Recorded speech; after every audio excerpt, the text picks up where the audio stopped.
প্রিয় দর্শক, কিংবদন্তি নায়ক মান্নার একমাত্র সন্তান সিয়াম বাবার পথ অনুসরণ করে সত্যি কি বাংলা সিনেমার পর্দায় আসতে চলেছেন সিয়াম? আর ঠিক এমনই একাধিক খবর ঘুরপাক খাচ্ছে গণমাধ্যমে। সো ভিউয়ার্স, বিস্তারিত জানতে সম্পূর্ণ ভিডিওটি দেখে সঙ্গেই থাকুন।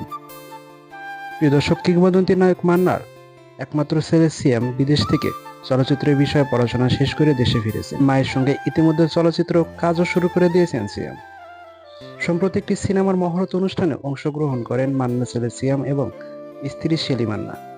আর সেই অনুষ্ঠানে উপস্থিত ছিলেন চিত্রনায়িকা শাবনূর এবং সেই সময় গণমাধ্যমের মুখোমুখি হন শাবনূর। গণমাধ্যমের মুখোমুখি হয়ে চিত্রনায়িকা শাবনূর চিত্রনায়ক মান্না এবং সিয়ামকে নিয়ে নানান বিষয়ে কথা বলেন। সিয়ামকে চলচ্চিত্র জগতে অভিনন্দনও জানান শাবনূর।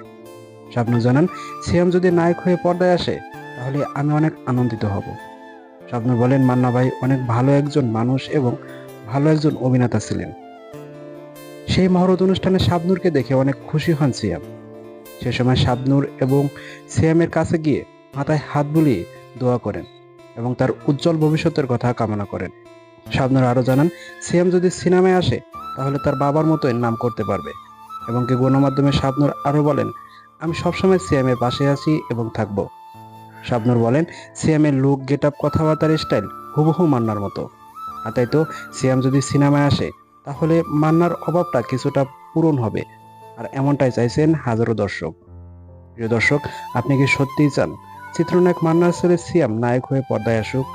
আপনার মতামতটি অবশ্যই জানিয়ে দিন কমেন্ট করে নিচের কমেন্ট বক্সে, এবং আমার চ্যানেলটিকে সাবস্ক্রাইব করুন। অসংখ্য ধন্যবাদ সম্পূর্ণ ভিডিওটি দেখে সঙ্গে থাকার জন্য।